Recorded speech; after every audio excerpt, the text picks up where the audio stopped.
Lakota chief was refused at every white trading post. A banished girl bought for him and stayed. The last one was a man named Cutter, ran a post near the fork of the Platte. I rode in on my gray horse, alone, which was a thing I had not done since I was 17 years old. It was deliberate, the aloneness. I had learned by then that when I came with even 2 warriors, the shutters would close before I reached the hitching post.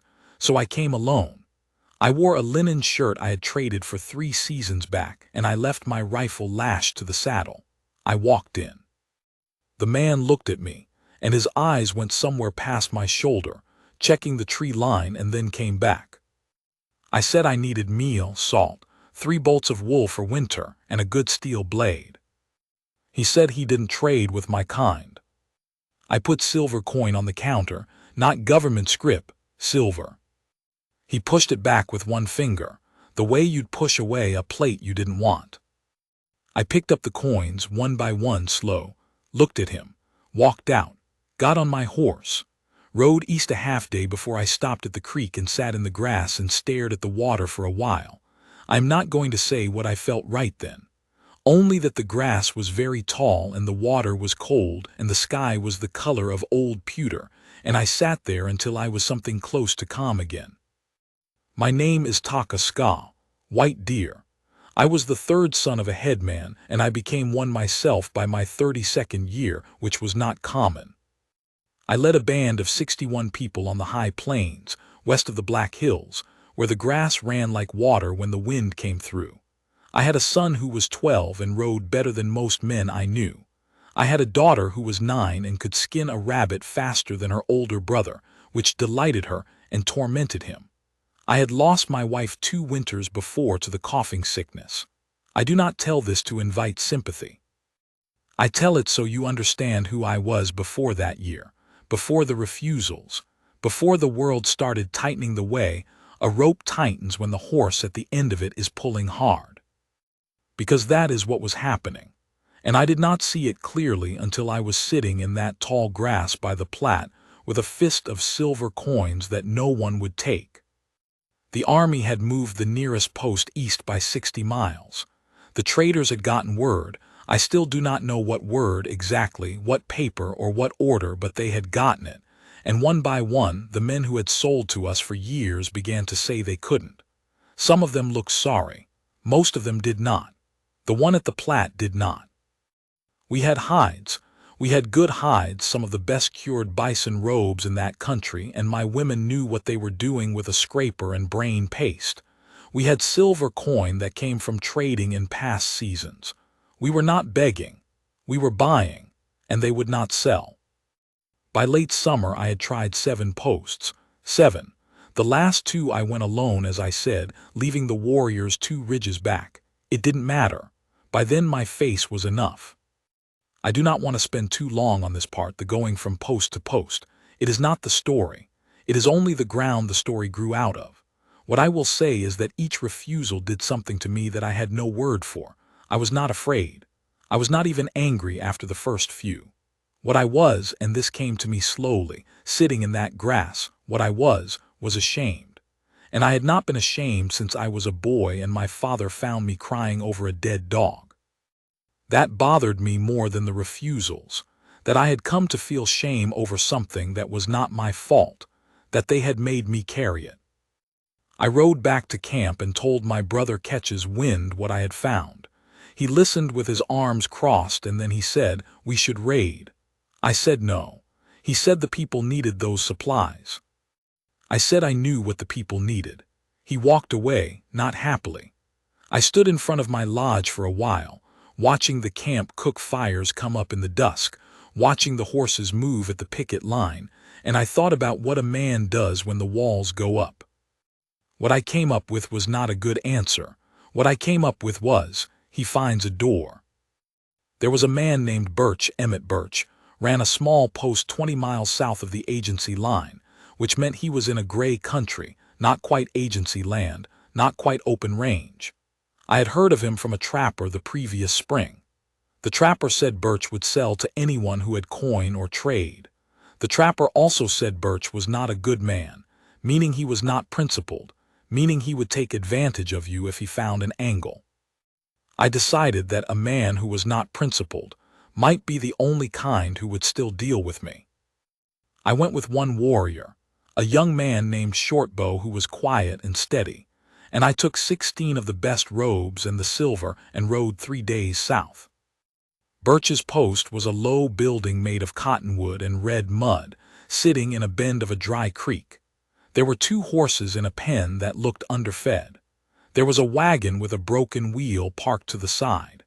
There was a smell coming from inside that was equal parts tobacco, old grease, and something else I couldn't name. Birch himself was a wide man with a face that had been red so long it had gone to purple. He looked at me, looked at Shortbow, looked at the robe bundles on the pack horses, and he smiled. That smile told me everything about what this transaction was going to cost. We went in, he looked at the robes, he knew what they were worth. He offered a third, I offered what was fair. We went back and forth in the way that men do. Eventually he came up to half fare, which was still thievery, and I knew I was not going to get better. I looked at Shortbow. Shortbow's jaw was tight. I turned back to Birch. I said, "The supplies I listed plus 20% more than we settled, or I walk out." He looked at me for a while. Then he said, "I'll tell you what, I got something might sweeten the deal for you," and he walked to a door in the back wall and banged on it twice with his fist. What came through that door was a girl. She was young, maybe 20, maybe a little more. She was Arapaho, I thought from her features, though I was not certain. She was wearing a calico dress that had been washed so many times it was nearly white, and she was wearing it like armor, like she had decided some time ago that nothing was going to get past it. Her hair was in a single braid. Her eyes found me and did not look away, which was not what I expected. Most people who came through a door at Birch's command were looking at the floor. Birch said she'd come to him 2 months back, traded by a man he didn't name, and that she was useful, could cook and haul, and that he'd include her in the deal. I did not look at him. I was still looking at her. She was looking at me, not with hope and not with fear, with something more careful than either, assessment. She was deciding something about me, right then, in the time it took Birch to finish his sentence. I said, "That is not a thing that is for sale." Birch spread his hands, said she wasn't exactly free. He'd paid for her passage and her keep for 2 months. He just meant as a trade enhancement she'd be well. I said, "What does she owe you?" He thought about it. He named a number. I put that number on the counter in coin, on top of the coin already there. I looked at the girl. I said in Lakota that I did not know if she spoke my language, but that the debt was paid and she owed this man nothing. She said in Lakota that was accented but clear, "I understood, thank you." Birch looked between us, not happy. I could see him recalculating, figuring if he'd made a mistake, if he'd underpriced. He had. I took the supplies at the agreed price, which I now consider the only time in my life I was robbed, and paid for it gladly. We loaded the pack horses. Shortbow was watching the girl the whole time, not unkindly, just trying to understand the situation. When we were ready to leave, I looked at the girl and said, "Where do you go?" She looked at the post. Then she looked at the land north, which was where we were going.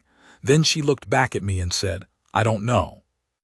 I said she could travel with us as far as the hills, and then she could decide. She picked up a bundle that was tied with rope that had been knotted and re-knotted until the rope was more knot than rope. She put it over her shoulder. She walked to the horses. We rode. Her name was Stays in Water. She had been given that name as a girl because she had nearly drowned twice and survived both times. She said this matter-of-factly, the way you report a thing that has already been filed and settled. She was Arapaho, as I'd guessed, and she had been banished from her band 8 months before. I did not ask why, the first day or the second. On the third day, without my asking, she told me. She had refused to marry the man chosen for her. He was the cousin of the headman, and he had a bad temper and hands he didn't keep to himself. She had said no loudly more than once. The headman had called this disruption. Her family had been shamed. There had been a council. She had been told to go. She said this without bitterness that I could hear. She said it with a flatness that I understood, the flatness of someone who has already done all the feeling about a thing and has put it away. I asked her where she had gone after the banishment. She said, wherever there was work and then wherever there wasn't. She had spent time with a Mormon family that had treated her decently, which surprised her.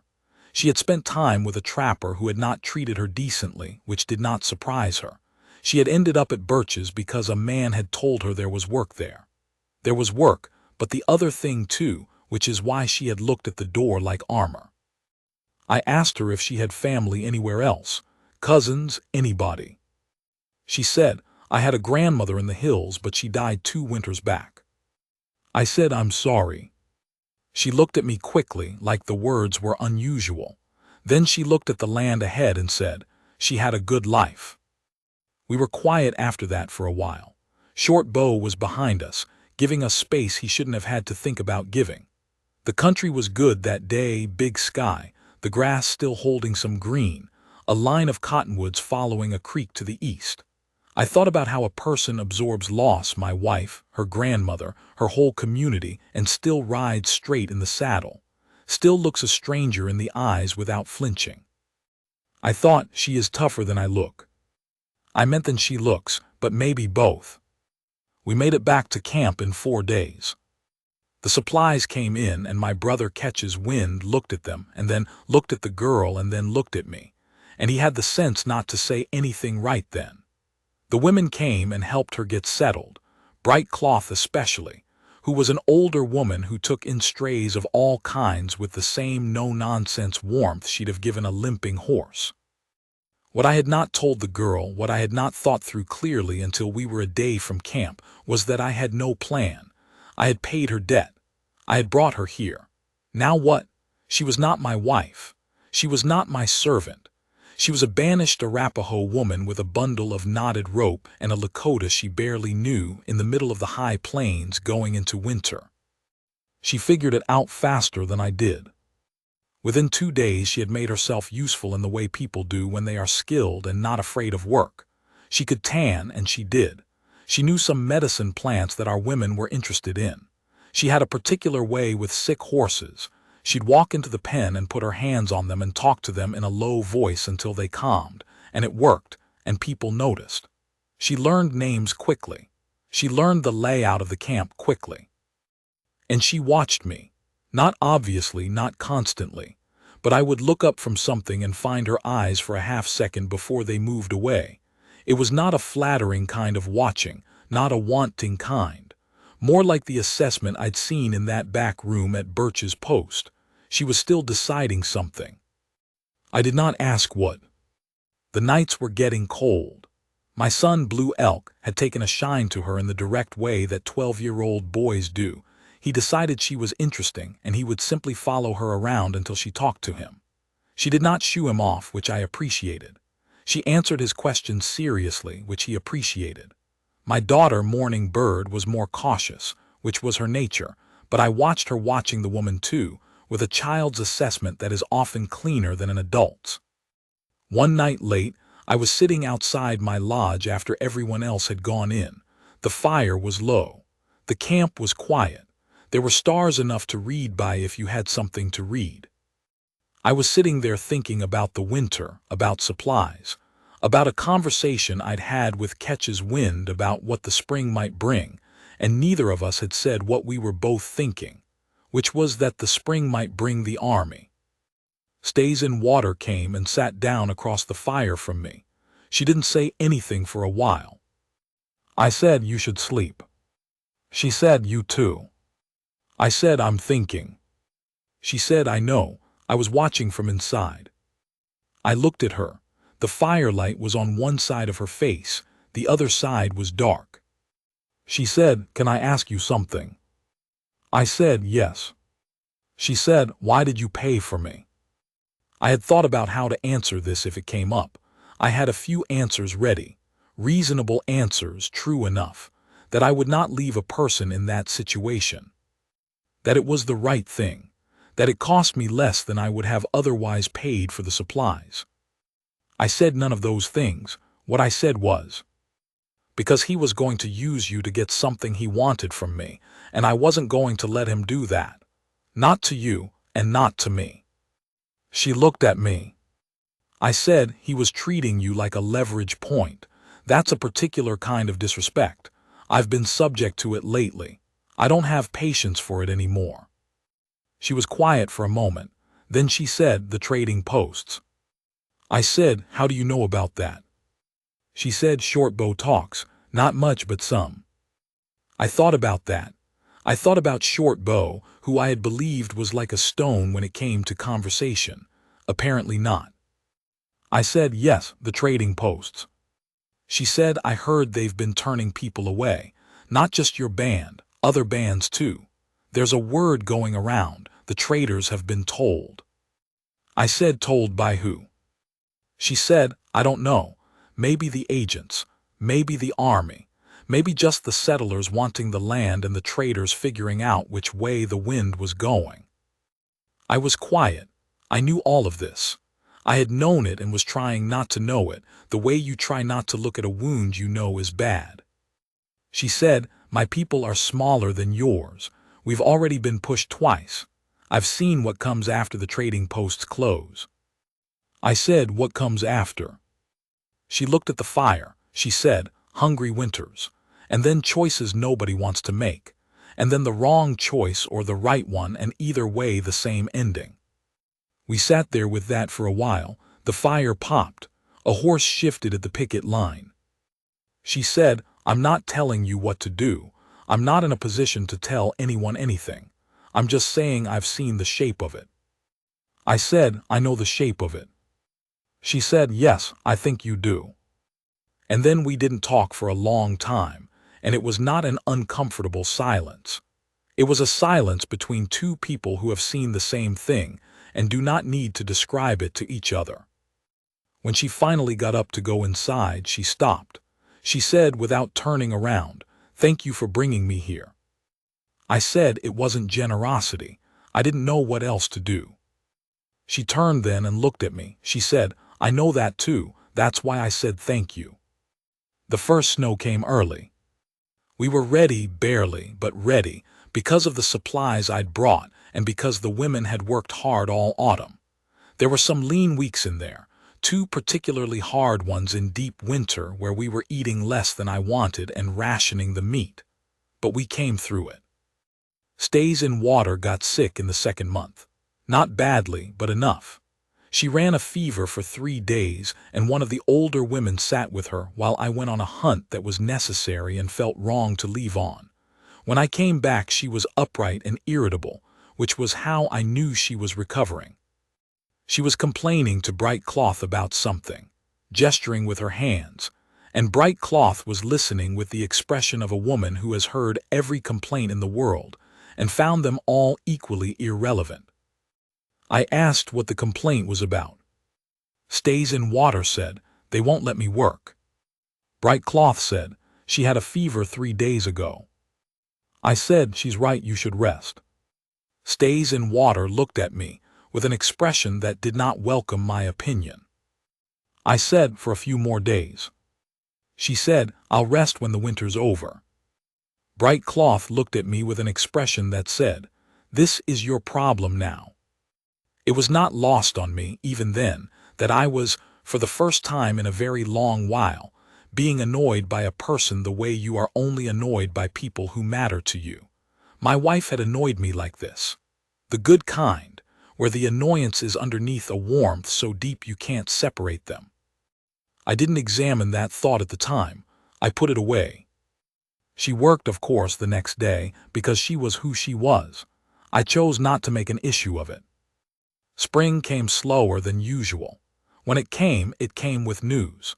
A rider from the east brought word in late March.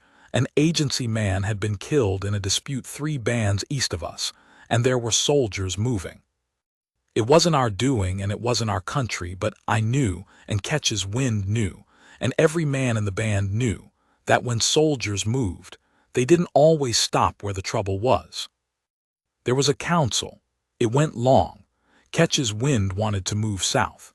Another man, an older warrior named Iron Voice, said we should stay on our land and show them we had nothing to do with the trouble east. I listened to both of them, and I thought about what Stays in Water had said by the fire about the shape of it, and about the choices nobody wanted to make. I had her come in. This was unusual. She was not a council member, she was not Lakota, she had no formal standing. Some of the men shifted when she came in. Iron Voice looked at me like I had lost my mind.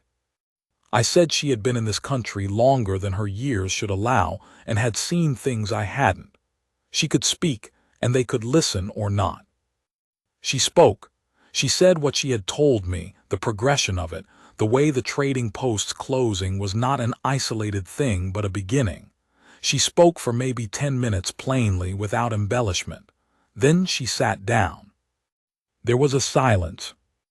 Iron Voice said, "She is Arapaho." I said, "Yes, what of it?" He didn't have an answer to that. We decided to move south, not so far that we were surrendering our territory, but far enough to be out of the path of soldiers looking for something to be angry at. It was not a proud decision.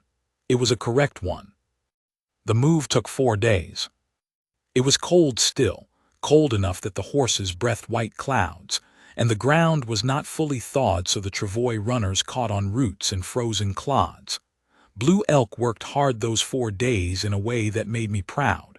Morning Bird helped the old women without being asked. Ketch's Wind drove the camp as I would have driven it. Stays in Water walked beside my horse most of the last day because her own horse had gone lame. I offered her mine. She refused. We argued about it in the way we argued, neither of us especially loud or especially gracious, and she walked the whole day and her feet were in bad shape by the end, but she did not say so. I found out about her feet from Bright Cloth the next morning. I went to where she had slept and sat down outside and waited. When she came out, she looked at me and said, "Don't." I said, "I'm not doing anything." She said, "You're sitting there with that look." I said, "What look?" She said, "The look like you're responsible for something." I said, "I am responsible for something. You're in my camp and you walked a full day on feet that shouldn't have done it." She sat down beside me. Her feet were wrapped. She looked at the camp coming to life around us, the cook fires, the horses, the children starting up their noise. She said, "I've walked further on worse." I said, "I know, that's not the point." She looked at me. I said, "The point is you don't have to do that here." Something moved across her face, something quick and then controlled. She looked down at her hands. She said, "I know." And it was 2 words, just 2, but she meant about 8 things by them, and I heard most of them. We sat there like that for a while, the 2 of us, while the camp moved around us. A horse whinnied somewhere. A child shrieked with laughter. Somewhere Bright Cloth was telling someone what to do. Stays in Water said quietly, "I've thought about leaving, going east and seeing if there's work at the agency, something like that." I said, "When did you think that?" She said, "The first month, and some since then." I said, "Why didn't you?" She looked at me then, directly, the way she had in that back room at Birch's post, the same calibrated look. She said, "Because I didn't want to." I said, "Why?" She said, "Takaska, you know why." I looked at her. She reached over and she put her hand on mine, not with drama, not with weight, just put it there, warm, and left it. She said, "I see you. I see what they're doing to you, the slow erasure of it, the refusals. I see how you carry it without bending. I see how you lead those people and make the hard calls and sit alone afterward when you don't have to be alone." She paused. She said, "I'm not staying because you paid my debt. I stayed that off a long time ago. I'm staying because you're the kind of man I thought had been scraped out of the world, and I'm not leaving him." I did not say anything. I am not a man who cries easily or at all, really, and I did not cry then, but there was something in my chest that was very close to the same thing, and I let it sit there. Her hand was still on mine. I turned my hand over and held hers. We sat there a while longer. The morning came up full around us, the light going gold on the grass. I said eventually, "I'm glad you stayed." She said, "I know." The soldiers came and went without incident. They were looking for a specific man, a specific band, and we were neither, and after 2 days of their presence at the edge of our new camp, they went east again. We stayed through the summer, moved north in autumn back toward our territory. The trading situation did not resolve. It never fully resolved, not that year, but we had learned by then to adapt. 2 of our hunters had learned to range further for game. The women had found new trade connections, indirect routes that didn't require going to the posts at all. It was harder, everything was harder, but we were not broken. I married Stays in Water in the early autumn of that year, after a council of the band women, not the men. The women came to me and informed me it was past time. Bright Cloth was the spokeswoman. She delivered this information with the air of a person reporting that water was wet. I told them I was aware. Bright Cloth said, "And yet?" I said I was waiting. She said, "For what?" I said, "For her." Bright Cloth said, "She's been waiting for you for 6 months, Taka Ska. She's not a patient woman, neither am I. Do something." I did something. The ceremony was small. My son stood beside me. My daughter cried, which she would deny if you asked her, and cried harder when I told her so, which did not help my case. Catch's Wind looked at the whole proceeding with the expression of a man who has opinions he is choosing not to share, which from Catch's Wind is essentially a declaration of peace. Stays in Water wore the dress the women had made her, the soft hide one with the quill work that Bright Cloth and 2 others had done in secret over the previous weeks. I had not seen it before. When she walked out in it, I stood there like an idiot, and she looked at me and said, "Close your mouth, Taka Ska." I did. I am an old man now, telling you this. I don't know what you'd call old. I've earned the right to call myself old, so I do. My son Blue Elk is grown, has his own family, his own weight to carry in a world that has gotten narrower and more complicated in ways I spent years trying to slow down and couldn't. My daughter Morning Bird married a good man, a Cheyenne, and lives 2 valleys east and visits when the season allows. Stays in Water is here. She's sitting inside right now doing something with her hands. She is never still, her hands. And every so often I hear her talk to herself in the mix of Lakota and Arapaho she settled into years back, the private language she made when she decided to stay. There are things in my life I am not proud of, decisions I made wrong, wars I couldn't stop.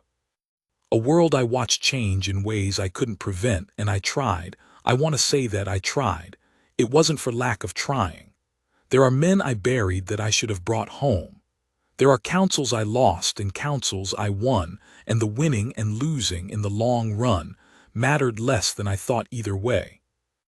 But I think about that man sitting in the tall grass by the Platte with the silver coins in his fist.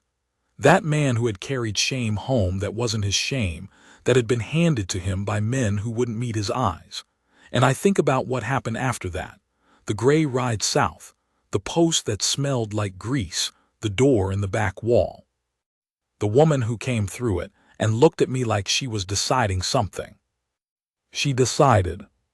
She decided a long time ago, and she has never undecided it, not once, not even in the hard winters, not even in the years when the world was trying to convince both of us that we didn't count. She stayed. She stayed the way a good person stays, not because she had to, not because it was easy, but because she looked at a man that the world was trying to erase, and she said, "Not this one." There is not a word I know in any language for what that does to a man, what it has done to me. I can tell you what it looks like from the outside, maybe. It looks like a man who sits straighter, a man who speaks in councils with a steadiness that is not performance. A man whose children grew up watching him be chosen by a good woman, and knew from that what they were worth, because she showed them by choosing him. She is the reason the shame didn't stay. She is the reason the man who rode away from the Platte is not the man I am now.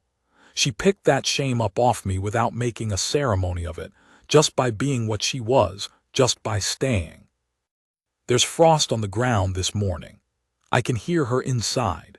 In a little while she'll come out and she'll look at the frost and say something dry about the winter coming, and she'll hand me a cup of something hot, and she'll stand beside me for a minute looking at the land, her shoulder against mine, before she goes back to what her hands need to do. 60 years. I've been in this country 60 years, and I have never found anything wider or more honest than this plain, and I have never stood in it with anyone I'd rather be standing with. That's all, that's the whole of it.